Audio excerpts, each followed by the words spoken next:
Ça va, on passe un bon moment? Putain, ils sont forts, hein, mes copains, ils sont trop forts, ils sont trop marrants, je les aime trop. Et vous aussi, vous êtes trop bien, vous mettez une ambiance de folie, vous êtes super. On passe une super soirée. J'ai pas eu d'amis au collège et là, je me venge. Ok. Alors en fait, le plateau, vu qu'on enregistre, qu'on diffusera en podcast et tout, et que certains d'entre vous ont déjà vu mon spectacle, et bah par respect pour vous, les autres venez. Et bah, j'ai écrit un petit texte hier que je vais vous lire, ok? Donc c'est pas encore du stand-up joué, etc. Donc c'est pas encore méga gaulerie, mais ça se trouve ça deviendra un passage de stand-up. Donc là vous êtes en exclu, c'est la toute première fois. Ok. Ma première soirée BDSM.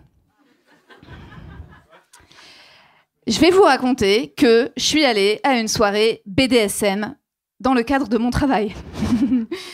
Ouais, on a peu l'occasion de dire cette phrase. Peu d'entreprises proposent des sorties bondage, discipline, domination, soumission, sadisme et masochisme. Même si ça pourrait être la définition du capitalisme. Donc, je suis allée à une soirée BDSM dans le cadre de mon travail, car je suis chroniqueuse dans un podcast Spotify qui s'appelle Hotline. Peut-être que vous le connaissez, certains? Ouais? Ouais, cool. Et s'il y a un truc qui me saoule, c'est les soirées déguisées, non? Non, sérieux, ça vous plaît? Ah non, mais flemme, tu sais, c'est un truc que je faisais enfant et adulte, bah j'ai changé de hobby, tu vois. Je collectionne plus les stickers à paillettes, j'ai plus de jouets, enfin, j'ai d'autres jouets. Voilà. Mais ça m'amuse pas de dépenser 100 balles pour une tenue d'infirmière cheap, quoi. Voilà. Et après 2 ans de Covid, en fait, je comprends même pas que ce soit encore un fétiche. C'est... Sérieux? L'uniforme d'infirmière, moi ça m'évoque la condition de l'hôpital, le manque de moyens, le personnel soignant qu'on a applaudi, jusqu'à ce qu'ils veulent plus se faire vacciner. On était là, ah bah non, pas cool les gars, donc non, c'est pas excitant du tout. Ouais, les anniversaires déguisés, flemme quoi. Je sais pas, moi j'ai un couple d'amis, c'est ce couple d'amis qui fait des annives déguisés pour réanimer la flamme. Et j'ai envie de leur dire, mais ne nous prenez pas à témoin, je vous en supplie. Tu vois. À elle, j'ai envie de lui dire, mais habille-toi en pute tous les jours si c'est ton délire. N'attends pas Halloween ou l'anniversaire de mariage sur le thème Tim Burton, tu sais, les putains de cinéphiles libertins, quoi. Bah, ça me dégoûte. Tu sais, qui te forcent à écrire un mot dans leur livre d'or et qui t'envoient une photo 2-3 mois après dans une enveloppe. C'est merci pour la soirée avec la cagnotte Litchi, on a fait un stage de tantrisme. Ah, ta gueule! Je peux plus, quoi. Et pour la soirée BDSM, il y avait un dress code. Bah donc, j'ai mis ce que j'avais chez moi, quoi, une jupe en cuir achetée en fripe, des bottes en cuir, un body en dentelle noire. Et non, j'ai pas acheté de combinaison en latex, des gants en vinyle et un harnais. Bah non, j'économise de l'argent pour pouvoir me payer les poireaux bio à 25 € le kilo du marché de Bagnolet. Voilà où passe mon budget. Mais donc j'ai découvert sur place des meufs avec des harnais comme pour les chevaux, quoi, avec des chaînes, et en fait elles étaient certaines elles étaient tenues en laisse par leur maître, voilà, je vous laisse digérer cette info, et d'autres tenaient en laisse leurs soumis.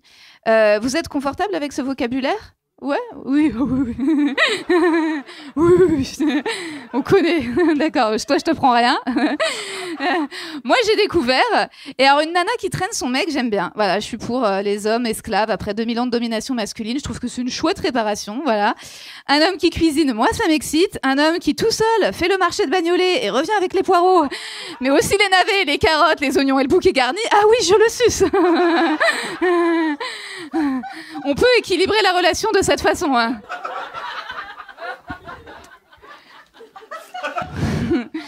Par contre, un homme qui tient sa meuf en laisse, bah, chacun fait ce qu'il veut. Mais disons que c'est encore tellement contemporain, problématique dans certaines parties du monde, et même en France, j'ai l'impression qu'en fait, on n'a pas encore la distance d'en faire un jeu, tu vois, et de se dire, oh tiens, c'est étonnant, il joue qu'il la domine socialement, professionnellement et financièrement. Mais quelle imagination!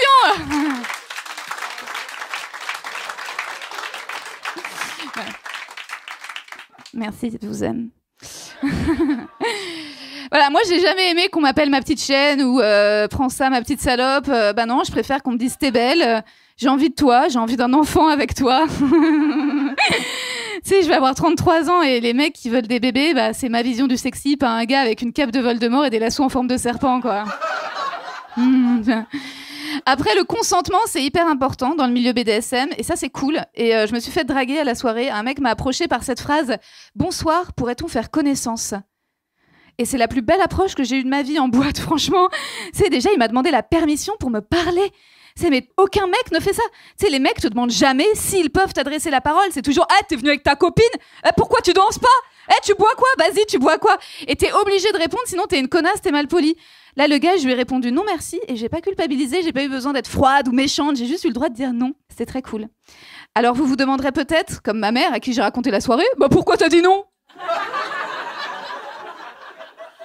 Véridique. Je vous jure.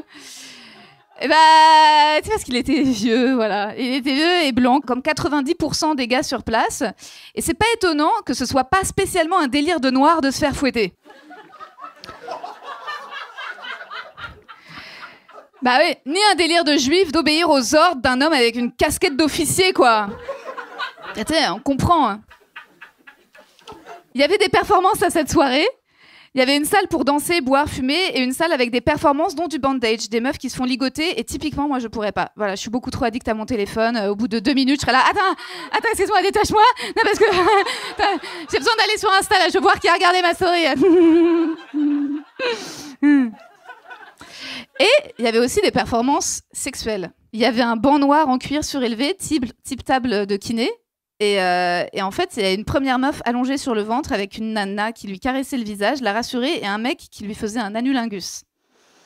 Puis il a mis un petit godot rose dans son cul. Voilà, ok. Et c'était la première fois que je voyais du sexe en public, et je me suis dit, c'est pas mon truc, hein. Je crois que je préfère l'intimité, hein. Tu sais ? Non mais, moi, si je fais un truc exhibo, ça sera en public, mais sans que personne le voie. Un peu comme l'évasion fiscale en France. C'est bien présent, mais opaque. À la soirée, il y avait pas de flou mystérieux, pas de suspense. En fait, il y avait un vieux monsieur qui se branlait dans un coin en pleurant, un travesti qui se faisait sucer, mais ça, c'était sympa. Tout ce qui était connoté queer, en fait, ça passait, c'était joyeux. Et c'est vrai. Et dernière presta, et après, je suis partie. Voilà, là, j'ai atteint mes limites. En fait, sur le petit banc noir, surélevé, était allongée une personne avec les cheveux courts, bouclés, et on pouvait pas voir si c'était un homme ou une femme. Donc, je sais pas. Yel poussait des cris monstrueux, en fait, des râles de douleur. Genre... C'était un croisement un adolescent qui mue versus une vache qui m'ébat. Voilà, c'était dérangeant, tu vois. Il y a pas d'autre. Franchement, c'était dérangeant. Tu sais, j'avais mal pour elle derrière cette personne se tenait un monsieur plutôt petit, musclé, sec, chauve, avec une tête de gargouille de diablotin, des dents en moins, une mâchoire hyper marquée, torse nu et un tutu rose à la taille. Et il baisait la personne allongée. Et ce que je croyais au début, en fait, je savais pas par où il l'a baisé. En fait, j'ai mis du temps à comprendre la scène, à comprendre qu'il était en train de la fister. Voilà. Et c'est quand il s'est retiré pour aller devant elle, lui demander si ça va, que j'ai vu qu'il n'avait pas de bras et qu'il l'avait fisté avec son moignon. Hein.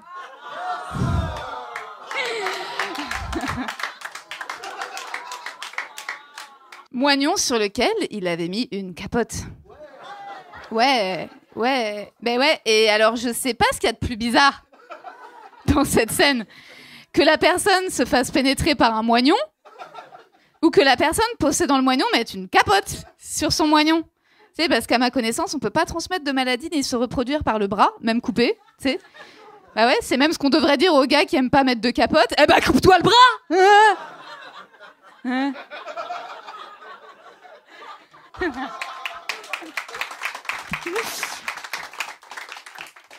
Enfin, c'était ma soirée. Cette scène, c'était ma limite, trop glauque, enfin trop noire. Après, est-ce que c'est pas aussi une autre forme de violence dans les films de ne voir que des corps parfaits pour les scènes d'amour? Si, aussi, peut-être. Voilà. Pour de vrai, en fait, sincèrement, je juge pas, je m'inspire. Moi, j'essaie de me déconstruire et tout, de communiquer, de me dire que dans ma prochaine relation, ça serait cool, qu'il y ait un contrat de ce qu'on veut, de ce qu'on veut pas. Si t'as un moignon et que tu veux me fister avec, ok. Mais attends, parce que ça veut dire que c'est à moi d'éplucher les carottes, parce que ça, non, ça le fera pas. Merci, vous avez été adorables!